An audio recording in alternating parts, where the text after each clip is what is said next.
I'm Andy, and welcome to this week's Team Kentucky Update. We're going to start this week where we always start, focusing on Kentucky's growing economy and the good jobs that are coming for our people. Since the beginning of my administration, we've now announced over 1,200 private sector new location or expansion projects, totaling a record $43 billion in new investments and creating a record 63,200 new jobs. The state's historic economic momentum in recent years has been fueled by companies continuing to reinvest in the communities where they are established. Oftentimes, these companies are foreign owned. Kentucky is fifth in the country for foreign direct investment. These are companies that put a manufacturing facility or an office in Kentucky and employ Kentucky families. Because of that, we take economic development trips, as does every governor. We're over there hustling for jobs, trying to make sure that that next opportunity comes to the Commonwealth. We recently took a trip to England and France, which are our number 2 and 3 export markets. And it's important that we do those because one of the companies we were pitching looked at me and said the governor of Virginia was sitting in that same chair just a week before. But we're doing the work to be in the game. And on this last trip, some really exciting news happened. We got a full commitment that we could announce from one of the companies. So last week during our trip, I joined leaders from Kingspan Group PLC, that's the parent company of Tate, at the company's Ireland headquarters. While I was visiting, company officials confirmed plans to locate Tate's largest North American facility in Glasgow. The $61.2 million project represents the largest job creation announcement in Barron County in nearly 20 years and will create 400 new full-time manufacturing jobs once the facility is fully operational, and they intend to get operational quickly. We are thrilled that Tate decided to make Glasgow their new Kentucky home. I want to thank leaders at Tate and Kingspan for choosing to invest in the Commonwealth, and I look forward to seeing their future growth. Also last week, Rocky Atkins, my senior advisor, joined local officials and leadership at Alltech to break ground on the company's recently announced expansion in Jessamine County.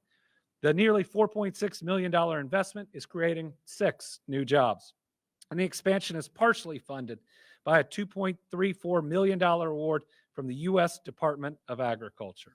Announced in July and located at the company's global headquarters in Nicholasville, the new facility will be Alltech's first U.S. manufacturing plant dedicated solely to producing biological fertilizer products.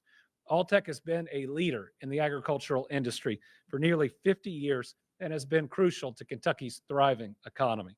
I want to congratulate them on this milestone, and I look forward to seeing them to continue to succeed and expand. Earlier this week, Rocky also joined local officials at Process Machinery, Inc. to break ground on the company's $11.5 million expansion in Shelbyville, which is going to create 30 good full-time jobs for Kentucky families. The company announced in April they plan to add over 28,000 square feet to the current operation to accommodate the tremendous growth and increased demand they've seen over the last 10 years. The project will take place over 3 phases with completion expected by the end of next year. The expansion will include site development, the construction of a new paint facility, expansion of existing manufacturing space, office space, and additional equipment. PMI has invested in the Shelbyville community for several years and has created quality jobs. I want to thank them for their years of commitment and hope this is not the last expansion. We also highlighted continued growth in Kentucky as Inked Brands, which has been located here for a decade, announced plans to relocate and expand in Bowling Green with a $10.7 million investment, creating 20 additional jobs. The company is an established leader in the stationery, office, crafting, and gift sales across several platforms, including e-commerce, mass retail, and boutique business to business. Anytime a local business expands in the Commonwealth, it is a testament to the quality of work they're doing, their leadership, their workforce, and support from local and city officials. Inked Brands has operated in Kentucky for a decade, and this announcement is an exciting step for the company and for Bowling Green. I want to congratulate them on this progress, and I look forward to their continued success. The next announcement is a pretty special one. We also announced an exciting new economic development project in Coal Run earlier this week at Weddington Plaza Partners. They plan to invest nearly $6 million to restore and renovate the Weddington Shopping Center, which sustained heavy damage following the flooding in Pike County earlier this year. I stood outside this facility. I talked to a woman who had spent decades investing in her beauty store, and it was entirely ravaged and destroyed. Knowing the number of people that work in these different areas, and knowing that there are real challenges in whether it can qualify for FEMA or other funds. But we worked it and we worked it. And this investment will now be used to remove damaged property, replace flooring, roofing and electrical components, security expenses, and it's going to help rebuild the flood wall. To date, nearly $1 million has been used on initial repairs, cleaning, and renovations. Weddington Plaza Partners hopes to have about 50% of the shopping center restored and occupied within the next 12 months. And here's the most important piece of it. Getting the shopping center back open will retain about 300 Kentucky jobs in Coal Run that would have otherwise been lost. Those are really important jobs to this community. And this was a really creative approach and solution. So grateful to everybody in economic development and everyone else who worked on it. One defining characteristic about the people of this state is resilience. And every time an obstacle or challenge presents itself, we face it, we work together, and we build back stronger than we were before. I want to close today's economic development update by highlighting yet another strong national recognition for the Commonwealth's economic growth and future preparedness. Kentucky recently placed 8th in the country in Site Selection Magazine's 2025 Global Groundwork Index. That is an index based on capital investments and job announcements paired with how much a state is investing in infrastructure. The idea is not just what we're seeing now, but what a state will continue to see in the future. Are we making those investments to keep this growth going? This placement represents the 4th consecutive year that we have placed in the top 10 of the ranking. Site Selection noted Kentucky is among the top regional hotspots for potential investment. And earlier this year, Site Selection ranked Kentucky in the top 5 nationally for economic development per capita in the 2024 Governor's Cup rankings. They also ranked Kentucky number 6 in the country in the 2025 Prosperity Cup rankings, which recognize state-level economic development agencies for success in landing projects. Through hard work, we are seeing a lot of success. And as I close on this, let me just say that's not just from the state level. Economic development is a team sport. It is not a bipartisan exercise. It is a nonpartisan exercise. A good job in Democrat or Republican, it's just good for a family. And the cooperation right now between state, county, and local leaders and in businesses and in our people helping to recruit these companies is just outstanding. You know, we've got a country that economically right now is pessimistic. We're still optimistic in the Commonwealth. And I think that's because we recognize that next job opportunity is too important to get caught up in the politics of the day. I'm just really proud of the work of so many people across Kentucky. And I know that there are areas that are still waiting for their big announcement. We're going to work as hard as we can to get there. Glasgow waited 18 years, certainly 5.5 years of this administration. We were glad to deliver there, and we look forward to delivering in other parts of Kentucky. Moving on, we have some good news for our wildfire defense efforts. With the fall comes an increased risk of wildfires. We've recently seen what these wildfires can do to communities, and we want to be prepared. And while we love hiking and camping this time of year, we need everyone to be careful. We need to protect the nature and wildlife that makes Kentucky so special. That's why today we're announcing more than $922,000 from the USDA Forest Service. This funding, which comes from the Community Wildfire Defense Grant Program, is going to go to several areas throughout Kentucky to help guard against wildfires. These funds help communities plan for and reduce wildfire risk. Today, we have good news for 4 organizations that are with us. The first awardee, and you'll come on up, is for the Gateway Area Development District.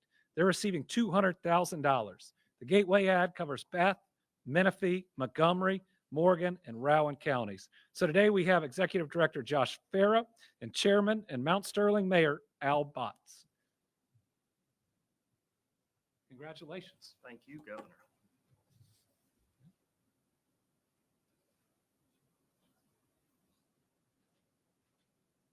You want to say a quick word? Thank you, Governor. You came all the way here. Elected official will always say a quick word. I figured.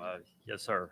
Thank you, Governor. I just want to say on behalf of the Board of Directors for the Gateway Area Development District and the wonderful employees of that organization, we are so appreciative of the trust and the confidence that you've placed in us, not only with this award, but over the last several years. It's meant a lot, Governor. And I represent today a Gateway region that's full of a bunch of proud people, hardworking people, community-minded people who are looking forward to better tomorrows and trying to make their communities better every single day. So this award, Governor, will go a long way. Josh Farrell will make the most of it, and we'll make this award count to making our region a better place. Thank you. Thank you. Thank you. Josh, thank you for your work and the work of all the ads. We're doing more work with ads now than ever before, and good things are happening because of it. Next up, we have some good news for Knox County in the Southeast. They're receiving $250,000 from the program. Are we joined today by the Knox County Fiscal? Yeah, we are. Come on up and let us present you with $250,000. Do it over here. Great.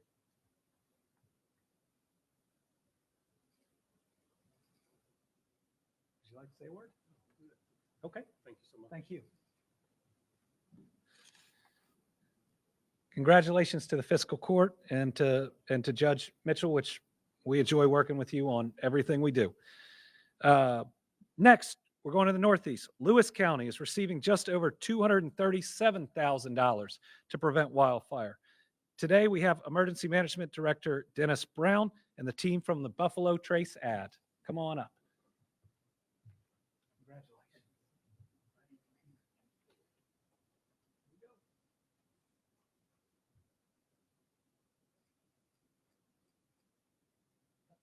There. All right. You hold on to the check. You want to say a word or two? Thank you, Governor, and thank you for this opportunity. I'm honored to be here today on behalf of Judge Executive George Sparks and all of Lewis County. Our beautiful landscape provides views year-round, but the same rugged hills and dense forest also increase our wildfire risk. This grant will allow us to be proactive in taking steps for our residents, businesses, and natural resources by developing a strong community wildfire protection plan. We look forward to working with our local, state, and federal partners. I especially want to thank Buffalo Trace Area Development District for their assistance and guidance in preparing the grant application. Their continued support helps counties like ours turn important plans into real progress. On behalf of Judge Sparks and of the citizens of Lewis County, thank you again, Governor, for this recognition and for your continued investment in Kentucky's communities. We're excited to begin this project to build a safer and more resilient Lewis County. All right. Thank you, Governor. You're very welcome. I think we have the very best local emergency management directors in the country. They've been called upon to do a lot. Sadly, we've had a lot of practice with natural disasters, but the professionalism is amazing. In fact, we've had a number of weather events since our last large natural disaster, and in every single one of them, they've been handled locally. Such a well-trained workforce from our fire districts to others, but appreciate your leadership and everyone else's. All right, and last from this program, we've got good news for Powell County. They're receiving $235,000 to protect their parks and forests. We have Powell County Judge Executive Eddie Barnes with us today to accept the check. Anybody? And Kevin Babb. Come on, Kevin. The money's still good. Yeah, there you go. And then over here. Oh. You want to say a word, Judge? No. Okay. But I did want to give you something. Thank you. Well, thank you to Judge Barnes and Kevin Babcock for being here with us. From 2021 to 2024, the These areas alone experienced 357 wildfires that burned over 11,000 acres. Thanks to these local officials and these ads for stepping up. Make sure when you are camping, you fully extinguish that campfire. When you have a fire burning, be vigilant. We want people to get out and enjoy nature, but to treat it respectfully. So visit smokybear.com for fire prevention safety tips. Next up, an update on medical cannabis. Since taking office, my administration has been committed to providing access to health care and creating safe communities in Kentucky.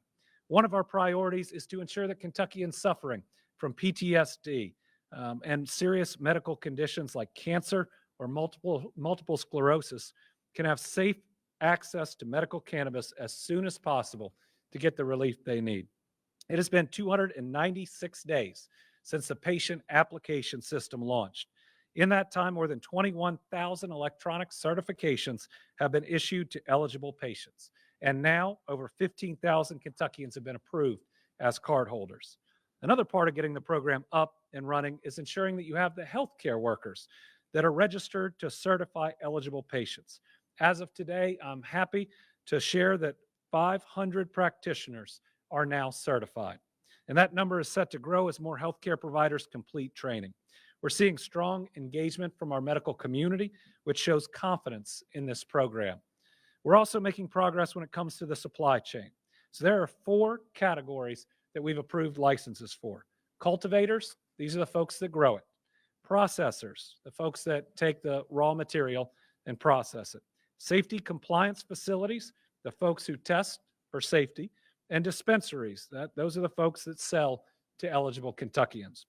By next week, Kentucky will have approved licenses in each and every category, which is great news. The first processor, Bison Infused, is scheduled for an inspection on October 29th. This will complete the program's full process cycle from cultivation to dispensary. And let me tell you, the processors are very sophisticated.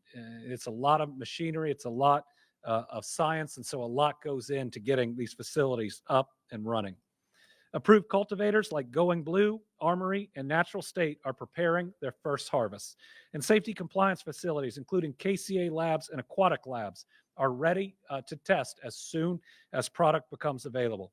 The first dispensary in Ohio County, Treesoft, doing business as the Post, has been approved to open. While additional licensees are preparing for inspections, the Office of Medical Cannabis is processing license renewals with 71 of 81 business licenses already reviewed. Each day, we're getting closer to delivering on the promise of safe medical cannabis for Kentuckians in need.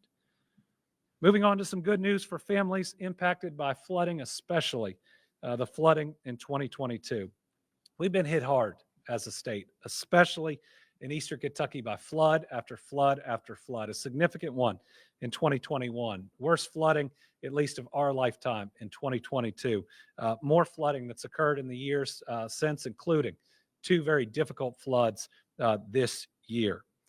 But we're committed, not just to building back, but to building back smarter and adapting to keep our people safe. In some communities, that looks like our High Ground initiative in Eastern Kentucky. It's building homes outside of the floodplain. But for folks to be able to move, for folks to be able to afford these new homes, they need to be able to sell their current home. And that could be tough because those homes are in the floodplain and have flooded. No Kentuckian should have to stay in a flood-prone area just because it's too expensive to move or they can't find a buyer. So we've been working to make sure people are safe and that they can afford that new Kentucky home. That's why last week we announced that Team Kentucky had secured over $118 million to buy out Kentuckians living in the floodplain across 6 counties. The 6 counties are Floyd, Knott, Letcher, McLean, Perry, and Pike. Important to note, this is a voluntary program. No one is forcibly bought out. No one's ever forced to move. But what we've seen is the level of this flooding is too scary for folks to want to continue to live in that place, even if they've been tied to that land. With our high ground sites, we're looking at an opportunity for people to live in a place that's never going to flood, that they never have to worry when it rains, that they can be a part of a brand new community with the newest water, sewer, broadband, and other utilities. We are moving people out of danger to safety, and we're working to address affordable housing in Eastern Kentucky all at the same time. I think it's the most ambitious rebuild in the history of the United States. This $118 million is going to give a lot of people the opportunity to move to these high ground sites. And right now, we estimate 600 households are going to benefit from this $118 million. For a funding breakdown, $106 million comes from the federal government. Only $11 million are in state funds. That's a pretty good return. And I was proud to recommend to the General Assembly and grateful they agreed to put those state dollars in our budget. Typically, they can come from a county, a city, or a state. Kentucky's local match participation program covers that non-federal funding. It unlocks tens of millions of dollars. And the way we did it took the burden off our counties and works within our budget. Again, grateful the General Assembly went along with this. For those in the East, I'd encourage flood survivors to visit housingcan'twait.org, fill out an interest form, and a representative from FAHI will be in touch about the high ground communities and whether you qualify. FAHI has been a great partner, and they're not putting the work on those that have been flooded. They're taking on that work. After you fill out that form, they'll call you and they will walk you through it. They're doing a really good job. As a reminder, those 8 high ground communities are across 5 counties. They're going to have homes to own. Many of them are going to have rentals. We are really excited about what these brand new Kentucky communities are going to look like. We'll have more good news from the local match program soon. All right, today is an extra special Team Kentucky because our First Lady, Brittany Beshear, is here. Winnie is here with her. Brittany has long been an advocate in the fight against domestic violence, and recently we've seen at least 2 Kentuckians that we've lost in very high-profile incidents. Brittany's been leading important initiatives to protect our people from these heinous crimes while also supporting survivors. Today, Brittany is here to recognize Domestic Awareness Violence Month in Kentucky. Today, Brittany is here to recognize Domestic Violence Awareness Month in Kentucky.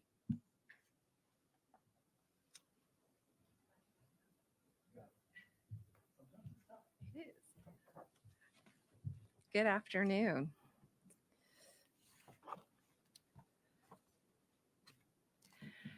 Yesterday, I was proud to join representatives from Zero V to recognize October as Domestic Violence Awareness Month. As First Lady and as a mom, my number one goal is to make our Commonwealth safe for all of our families. Sadly, more than 45% of women and 35% of men in Kentucky experience physical violence or sexual assault in their lifetimes.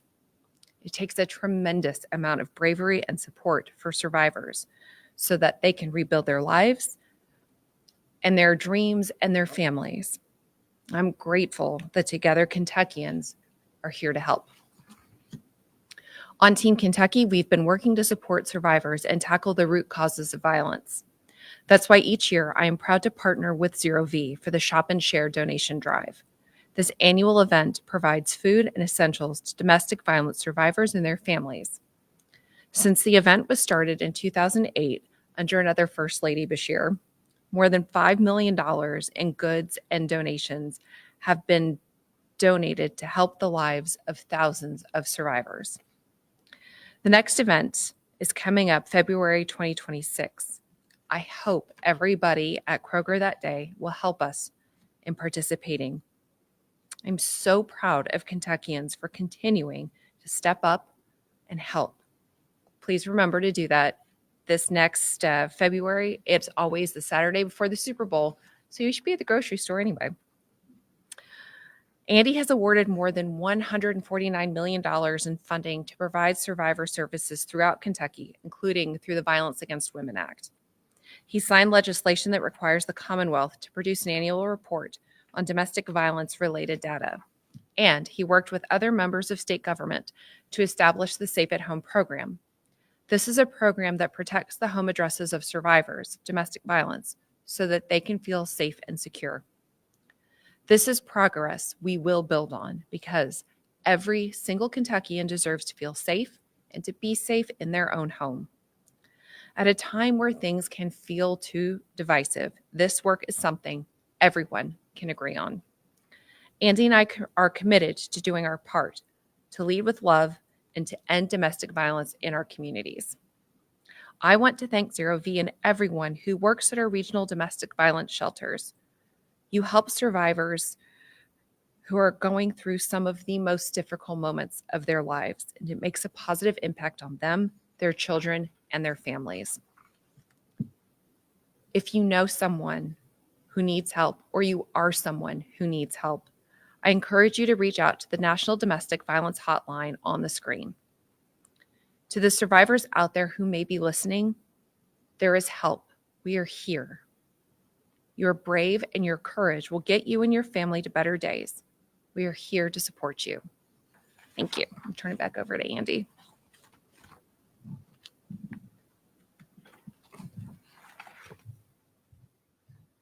Well, thank you to our First Lady. And I remember 2008, that very first shop and share, and getting to be involved in something from the very beginning and even to today. I even remember that transportation to take the goods fell through for Louisville. And one of my friends who's no longer with us called his brother who owned a construction company. We got all of their trucks, loaded up everything from all those Kroger and drove it here to Frankfurt. So pretty special program that helps pretty special people. So please be generous before the Super Bowl. Do your part to help folks. All right. Now an update that I wish we didn't have to give because it's one of my favorite things to do each year. But due to construction around the Capitol and the governor's mansion and safety concerns, we're going to be unable to do Halloween trick-or-treating at the mansion this year. The construction comes right up to it. The only place for kids to walk are on the road. And while we love the thousands of kids that come through for trick-or-treating, I want them to be safe more than anything else. And it's just simply not safe to do right now. Brittany and I are sad about this, but I'm going to visit a couple of local schools, and hopefully we can find a solution and a space next year where we can come together again and every child can have a good time and also feel safe. It was fitting that the last Halloween before the Capitol got shut down was one where we had a big thunderstorm. And so we moved trick-or-treating from people coming up to the mansion over to the Capitol. We had all of our cabinets that had different tables, and people could bring small kids during what was otherwise a dangerous time, and they just had a great time. I was Ted Lasso last year. We'll have to see what happens this year. Next, I'd like to invite Kirsten Carroll, Kentucky Help Statewide Call Center Screening and Referral Specialist, and Tom, President and CEO of Operation Unite, for our next announcement. Come on up. Recently, a Kentuckian called our statewide addiction call center. That's 833-8KY-HELP. They were looking for addiction treatment. That's a really courageous call for a person to make. And luckily for this Kentuckian, Kirsten Carroll was on the other line. Not only did Kirsten answer the call, but she stayed on the call for 9 hours, promising the caller that she wouldn't give up until she found an available treatment facility and he was safe. In an email from that Kentuckian to Kirsten's supervisor, he wrote, "I have never encountered anyone during this journey that's impacted my life the way that Kirsten has. I have no closing words that satisfy me in expressing my thankfulness for her dedication, kindness, and genuineness. Because of you, Kirsten, one more Kentuckian is on the path to building a better, healthier life. Your compassion and determination reminds all of us what real support looks like on the road to recovery. And that's why we're naming you this week's Team Kentucky All-Star. Congratulations." Thank you so much. I appreciate it. You don't have to. No, I'm okay. Okay. Well, thank you for all of your work. The Kentucky Help Call Center is such a vital resource in Kentucky's fight against addiction. It connects Kentuckians immediately with available treatment options, and it helps them on a path of hope and healing. Last year, we saw the third straight year of decreases in overdose deaths in Kentucky. Thank God, and it was significant. An over 30% drop from the last year. This call center, Kirsten and her colleagues, Operation Unite, all played a big role. And you know what? To get here, they had to believe. There were a lot of years where they didn't see things getting better. They saw them getting worse, but they believed that the treatment options that were out there, they believed that the actions of law enforcement, they believed in the line and how it can connect people, that if they kept working day in and day out, that we'd gain inches that would become feet, that would become miles of progress. And it's such a testament to their work going up against one of the most challenging, difficult, deadly opponents we've ever faced, that we've had those 3 straight years of wins. Just last month, the Kentucky State Police arrested over 400 individuals for drug-related offenses, which is nearly 200 more than the agency arrested last September. Also in September, I certified 6 new counties as recovery-ready communities, which means we're up to 31 that cover 1.7 million Kentuckians. If you or a loved one is struggling with addiction, know that there's help available. Know that there's somebody like Kirsten who will stay on that line until you get the help that you need. Just please don't wait to reach out. The most courageous thing you can do is make that call. We won't judge you. We'll just love you. We'll make sure that you can get that help you need. And as long as you're trying, we'll be rooting for you, whether it's the 1st, 2nd, 10th, or 11th time. Please call the KY Help Call Center at 833-8KY-HELP or visit findhelpnowky.org. You're not alone. We're here to help. Just pick up the phone and make that call. Thank you, Kirsten and Tom, and keep up your good work. Now, for some of the best news of the day, we have one journalist total signed up this week, and he is virtual. He is the dean of the Team Kentucky Update. We haven't had him some of the last couple. We got Tom Latek on the line. Good afternoon, Governor. Thank you for that introduction. You were holding I it was down on wondering, your own, Tom. I was trying, believe me. I was wondering, the Attorney General and some lawmakers are seeking to have you issue a death warrant for Ralph Bays. Are you planning on doing that? Or is there something else that needs to happen before you would sign that document? Ralph Bays committed a horrible crime. And because of that, there's a family that is still hurting. Right now, there is an injunction from the Franklin Circuit Court on all capital punishment in Kentucky. And what the Attorney General and the Senator point to is a part of the most recent order where they think it means that I can go ahead and sign one of those warrants. But there is another part of the order that says before I can sign any of the warrants, we have to have another regulation go through the process. We very promptly wrote that, and it's going through the process right now. So I believe, being a member of the bar, that I've got to follow those orders, and that part of the order prevents me from signing it at this time. Now, I also hope, because the criminal justice process can be really difficult on families, can be traumatic, and sometimes can raise hopes for what a family wants when there are still hurdles. Right now, Kentucky does not have the necessary drugs that would be required to carry out any execution if one went forward. And the companies are saying that they won't provide it. Now, the Attorney General's offered to help on that. We haven't seen other states be able to secure, at least from what I've seen, what's required under Kentucky's regulations. So I just want to make sure that even as we're talking about this one piece, that we're being transparent about the other. Okay, that is this week's Team Kentucky Update. I think we will see you next week. For all the kids in Frankfort, we're sorry about Halloween this year, but go out, be safe, have fun, make sure you're doing it in a place that's safe. And to all the officials that have joined us today, thank you for all your excellent work. See you next time.